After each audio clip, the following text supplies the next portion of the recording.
Mas melakukannya karena alasannya kuat. Katanya lagi berusaha untuk menahanku, untuk tidak pergi. Mas bingung dan kalut. Semua sudah terlambat, Mas. Please, Dek. Kita harus pergi ke suatu tempat untuk bicara. Bicara apa lagi? Bicara tentang semuanya, tentang masalah ini. Mata Mas Pian memerah. Cairan bening menggenang di pelupuk. Hasil tes DNA yang akan bicara. Aku menarik tanganku sekuat mungkin, hingga terjengkang dan terhuyung. Beruntung lorong menuju ruangan pemeriksaan, di mana kami berada ini sepi.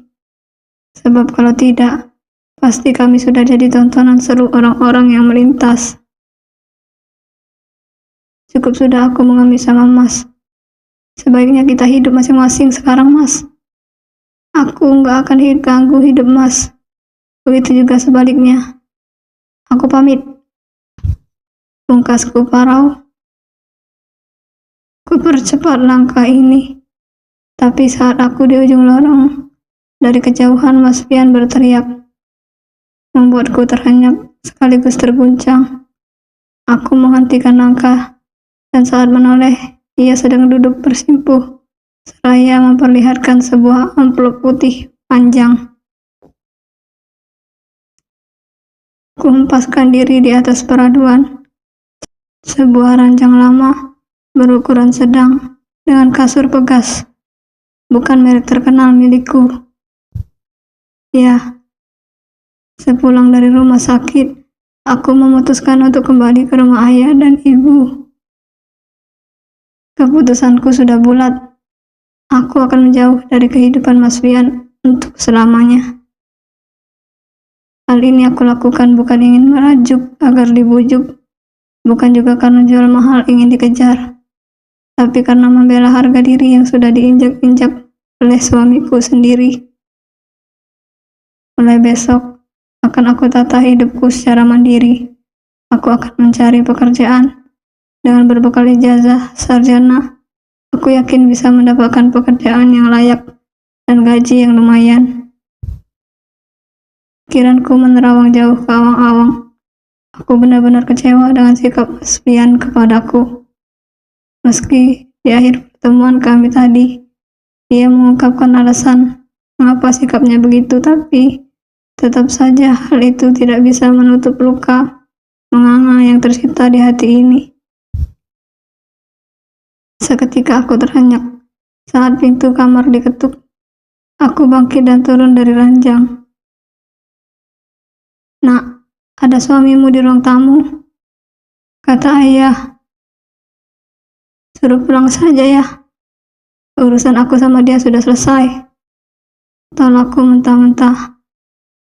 "Ayah mohon nak, jangan begini. Kita bicara. Pian sudah menceritakan semuanya. Ini salah paham. Ayah nggak ngerti perasaan aku. Aku ini sudah difitnah jadi wanita penzina sama dia ya. Sampai dia nggak pulang.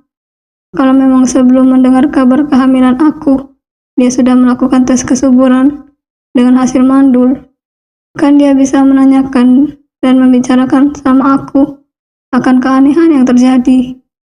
Ini apa? Dia kabur, ngebiarin aku kalap kayak orang gila, teriak-teriak di rumah sakit." Air mataku kembali luruh. Ayah mendorong pintu hingga terbuka lebar. Kemudian ia mengajakku untuk duduk bersama di tepi ranjang. Wajahnya sendu melihat putrinya terseduh pilu. "Tolong ya, sekali ini turuti permintaanku. Aku gak mau ketemu dia lagi. Aku sakit hati. Aku terlanjur malu dan kecewa." Ayah membawa tubuhku ini ke dalam pelukannya. Usapan lembut di kepala dan punggung memberikan sedikit rasa tenang di hati. "Ayah tahu dan sangat mengerti perasaanmu, nak. Tapi perlu kamu tahu, yang namanya rumah tangga, semakin lama dibina, memang akan semakin banyak ditimpa ujian. Hal itu yang nantinya akan membuat cinta kalian semakin kuat. Ayah dan ibu juga sama. Terlebih saat ayah jatuh bangkrut gara-gara kehilafan ibu. Kamu tahu betul apa yang terjadi saat itu. Hati ayah hancur melihat usaha dan kehidupan anak-anak ayah hancur. Dari kondisi serba berkecukupan, tiba-tiba jatuh ke kondisi serba pas-pasan. Bahkan tidak jarang kita kekurangan. Apa ayah mengabaikan lalu menceraikan ibu? Tidak, sayang. Di saat ibu menyadari kesalahan serta meminta maaf dengan sungguh-sungguh, di saat itu juga hati ayah luluh. Rasa marah, sedih, dan kecewa seketika menguap, berangsur hilang seiring berjalannya waktu. Karena apa? Karena di dalam hati ayah masih ada rasa cinta dan sayang kepada ibu. Begitu juga dengan kalian. Pian memang sudah melakukan kesalahan yang menurut kamu fatal. Tapi apakah pernah kamu berpikir bagaimana kacaunya jadi dia? Dihadapkan pada kenyataan yang saling bertolak belakang. Manusiawi jika dia kalap dan berbuat di luar dugaan. Pian manusia biasa yang punya nafsu dan amarah. Aku menggeleng dan tetap bersikukuh, tidak mau bertemu dengan Mas Pian. Gara-gara dia, aku dan Rika jadi berseteru saat di perjalanan pulang tadi. Aku yang tidak suka Rika seolah membela Mas Pian pun memilih untuk turun dari mobilnya dan menyambung taksi menuju rumah ini. Benar dugaan lo, si Ayu ada di balik keanehan Mas Pian. Ungkapku membuka pembicaraan. Si janda gatal itu ngapain? Rika bicara sembari mengatur setir mobilnya. Dia manfaatin keadaan. Mas Pian ternyata periksa kesuburan tanpa sepengetahuan gue. Hasil dari lab menyatakan Mas Pian mandul. Dengan penjelasan, di dalam sperma Mas Pian ditemukan banyak sekali sel darah putih. Jumlahnya melebihi dari batas normal. Dan si Ayu, gue yakin dia udah manipulasi hasilnya. Hasil tesnya mandul, padahal jelas-jelas gue hamil. Bahwa memang sundel bolong itu. Pantesan beberapa hari sebelum gue pingsan, sikap Mas Pian berubah. Dia sering ngelamun dan uring-uringan sama gue. Gue salah dikit aja dia pasti sewot.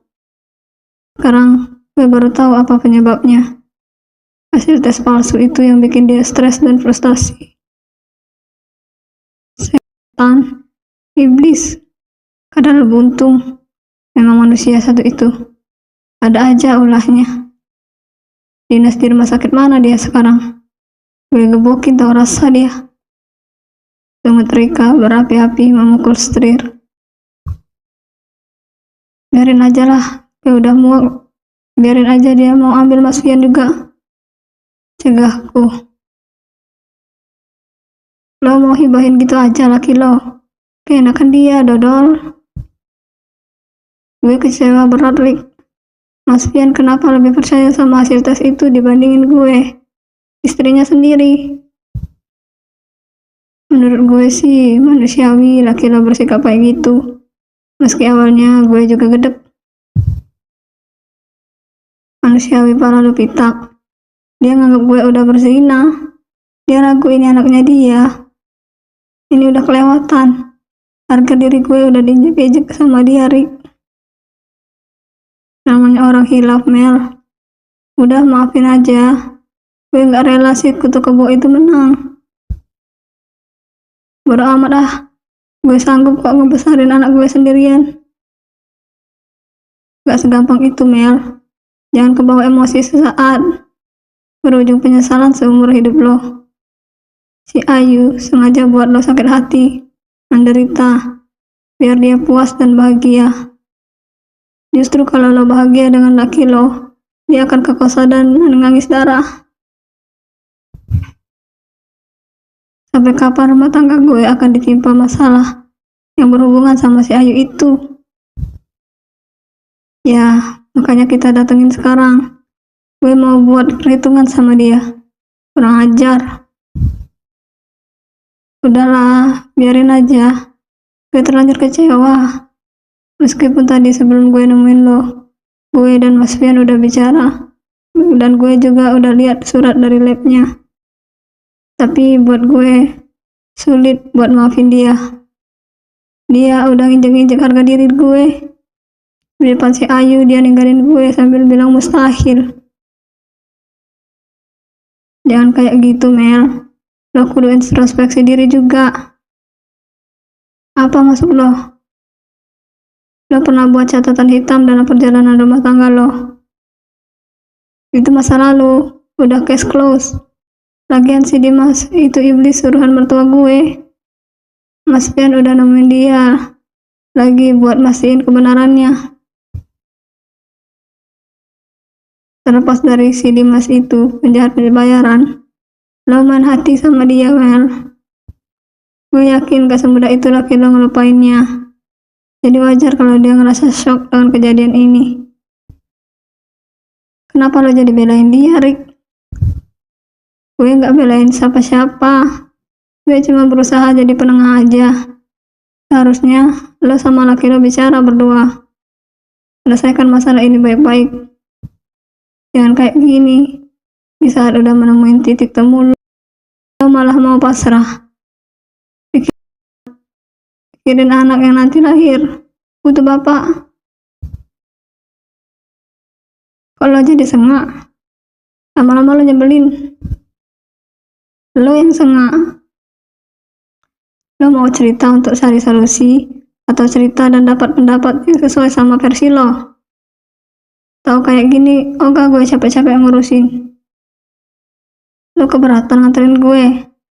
Bilang kalau iya. Gue kira lo tulus. Tapi ternyata gue salah. Turunin gue, biar gue naik taksi aja. Rika menepikan mobilnya. Dia mendengkus padaku. Dengan emosi, ia mengusirku dari mobil. Mau gue sama lo, Mel. Satu hal yang perlu lo ingat sebelum lo turun dari mobil ini. Jangan pernah lagi hubungin gue. Lo mau cerai kek, lo mau ngelahirin kek, lo mau apapun, gue udah gak peduli lagi. Rika menunjuk mentoyor dahiku dengan jari telunjuknya. Aku yang tersinggung pun tidak berpikir panjang. Langsung saja keluar sembari membanting kencang pintu mobil. Ayah melerai pelukan setelah aku selesai bercerita perihal keributan yang terjadi antara aku dan Rika. Ayah sependapat dengan sahabatmu itu. Maafkan suamimu ya, nak. Aku kembali menggeleng. Ayah menghela nafas. Ia tahu putrinya ini sangat keras kepala seperti ibu. Ya sudah kalau begitu. Ayah temuin Fian dulu. Suruh dia pulang.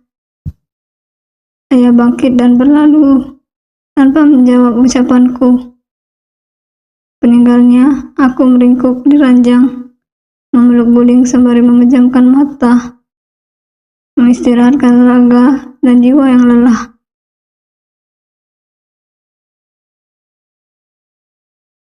2 minggu kemudian. Ba'da Isya, Mas Pian datang untuk membahas masalah hasil tes DNA yang sudah di tangan. Tapi sama seperti sebelum-sebelumnya, aku menolak untuk bertemu. Alhasil, ayah yang menemuinya di ruang tamu. Saib terdengar dengung percakapan keduanya di ruang tamu. Diseling isak tangis Mas Pian yang kemudian ditenangkan oleh ayah. Aku yang sendiri duduk termenung di kursi putar dengan tangan bertumpu pada meja belajar, menimbang apakah aku harus memaafkan atau mendiamkan lebih lama lagi dengan tujuan memberinya pelajaran. Lamunanku buyar saat bahuku direngkuh dengan hangat oleh seseorang yang tidak lain adalah Mas Pian. Ia nekat masuk ke dalam kamar ini tanpa seizinku. Dagunya yang bersandar di pundak pun terasa bergetar. Lelaki itu kembali menangis. Aku memejamkan mata, berusaha untuk tidak terbawa suasana. Tapi saat tangan itu dilingkarkan ke depan dada, alhasil tangisku juga pecah. Apa kabar buah hati kita, sayang? Tanyanya parau. Aku diam dengan bibir yang terkatup. Kenapa baru sekarang dia mengakui kalau anugerah yang kini sedang aku kandung adalah buah hatinya? Melihat aku bergeming, ia memutar kursi hingga kami saling berhadapan. Asfian kemudian berlutut di hadapanku. Matanya lekat menatap wajah sendu yang tertutup kabut kelabu.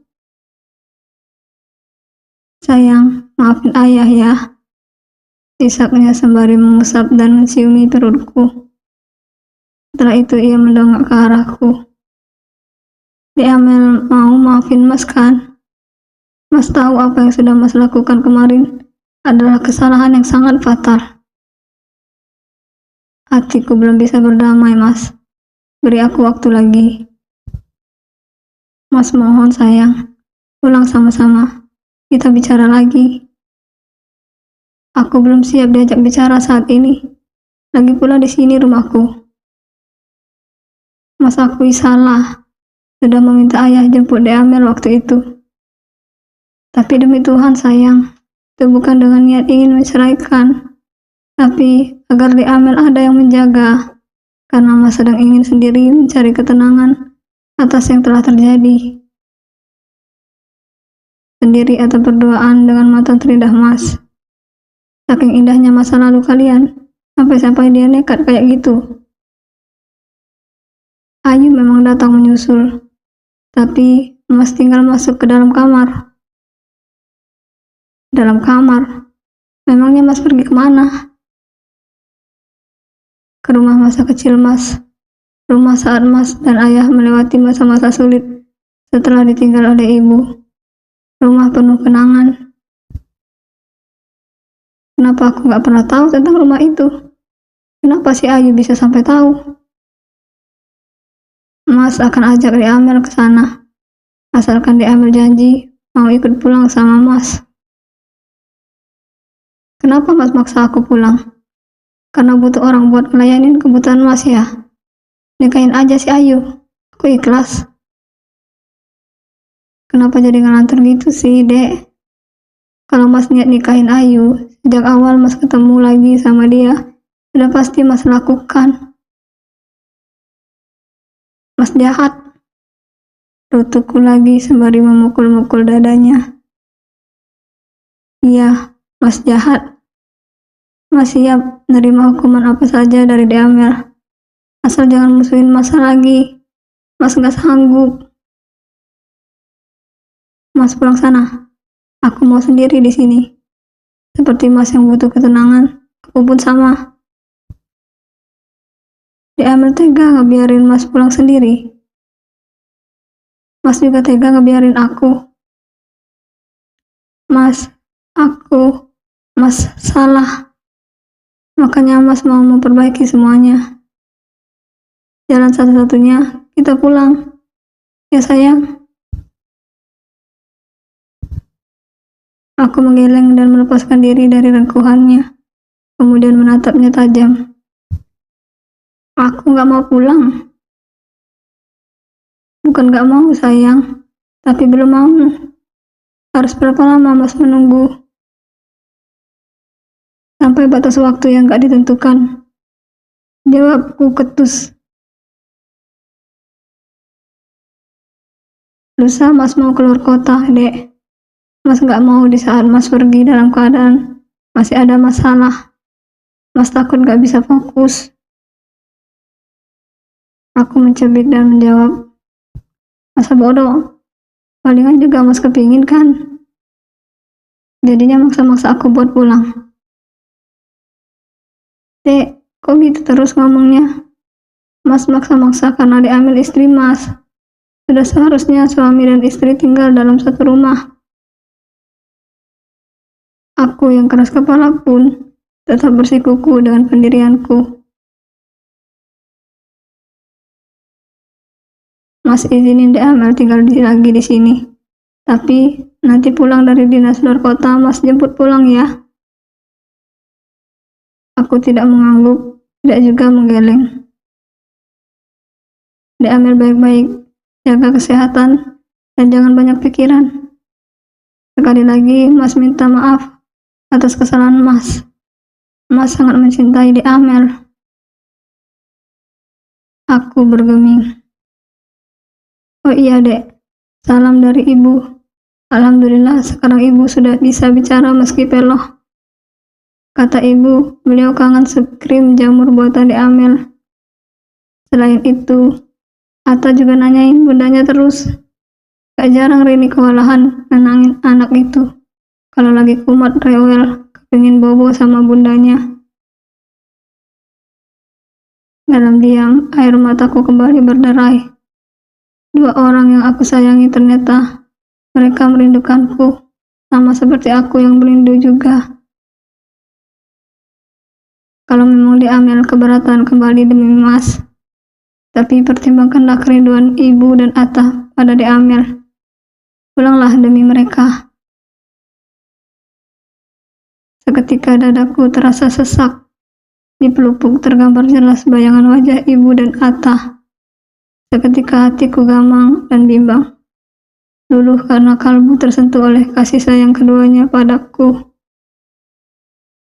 Melihatku lunak, Mas Pian mencoba kembali untuk membujuk. Aku mau pulang, tapi dengan syarat. Mintaku tegas. Katakan apa itu sayang. Laporkan Ayu ke pihak yang berwajib. Aku mau dia menerima hukuman atas penderitaan yang aku alami.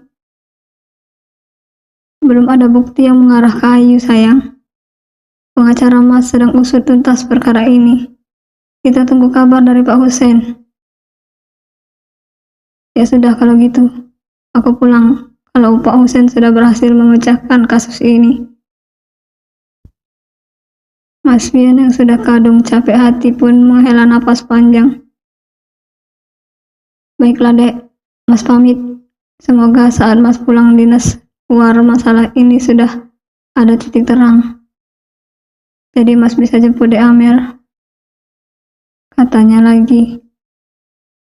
Aku bangkit, kemudian berjalan meraih handle pintu. Mas bisa pulang sekarang. Baik, kalau memang itu maunya Dek Amel. Mas pulang sayang. Sampai ketemu minggu depan.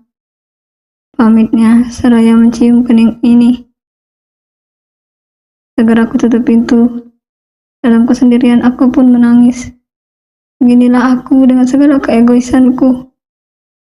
Menginginkan lelaki itu pergi, tapi hancur saat dia benar-benar memutuskan untuk pergi.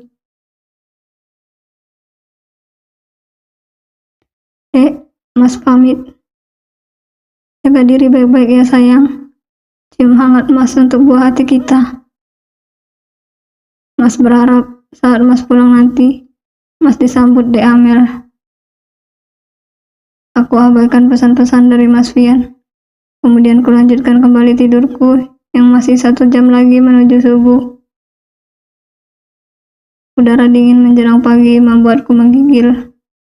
Akhirnya aku bangkit untuk mematikan kipas angin butut yang sampai saat ini masih setia menyejukkan ruangan ini. Mata pun kembali terlelap, hangat bergelung dalam selimut bulu yang halus dan lembut. Hingga 1 jam berlalu, aku yang masih terkantuk pun menguatkan diri untuk bangun demi menunaikan 2 rakaat. Dengan khusyuk aku berdoa, memohon agar Allah senantiasa memberikan kelancaran serta keselamatan dalam perjalanan dinas suamiku. Usai sholat, aku bergegas ke dapur untuk membantu ibu menyiapkan sarapan pagi. Di saat aku sedang mencuci piring, ibu datang menghampiri dan menasihatiku soal masalah yang tengah aku hadapi dengan Mas Pian. Berdosa kamu Mel, suami sudah minta maaf dengan sungguh-sungguh. Kamunya masih keras kepala. Sudah dong Bu, jangan bikin aku tambah pusing. Lagian juga percuma aku pulang sekarang. Mas Wian sedang melakukan perjalanan dinas ke Batang untuk peresmian gerai baru. Ibu cuma memberitahu, jangan sampai karena emosi, kamu akan mengalami penyesalan selamanya. Aku membanting sendok dan mematikan keran air. Ibu sama saja dengan ayah dan Rika. Bisanya terus nyudutin aku. Gak ngerti perasaanku. Aku berlalu keluar rumah tanpa memperdulikan panggilan ibu. Aku lebih memilih jalan-jalan sembari menghirup udara segar dan matahari pagi yang mulai menampakkan sinarnya yang kuning keemasan. Setelah puas berkeliling, aku memutuskan untuk kembali pulang. Tapi saat aku memasuki area pekarangan, dari dalam muncul adikku Anggita, tergopoh sembari membawa ponsel milikku. "Kak," katanya mengasurkan benda pipi hitam ke hadapanku. "Siapa yang telepon?" "Dari rumah Mas Pian. Dari tadi sudah belasan kali," jawabnya serius. Aku mengernyitkan dahi. Perasaanku langsung tidak enak dibuatnya. Jantung berdegup kencang saat melihat notifikasi hampir 20 panggilan tak terjawab dari nomor yang sama. Mungkinkah ibu atau Ata yang sakit? Semoga keduanya baik-baik saja. "Kak, jangan ngelamun," peringat Anggita padaku. Iya Anggit, kakak mau telepon balik." Aku tidak membuang waktu. Segera kuhubungi nomor rumah lama Mas Pian. Di ujung sana, ku dengar suara Bik Nani menjawab dengan suara yang berat dan parau. "Maaf Bi, aku tadi lagi jalan-jalan keliling gang. HP ditinggal di kamar. Ada apa?" Dengan seksama aku mendengarkan apa yang disampaikan olehnya. Tiba-tiba ponsel terjatuh, seiring tubuh yang tumbang bersimpuh di lantai saat Bik Nani menyampaikan inti kabar.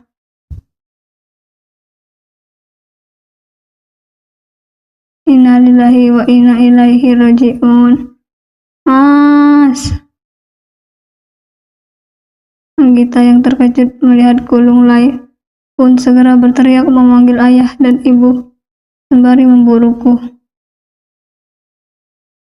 "Ada apa kak?"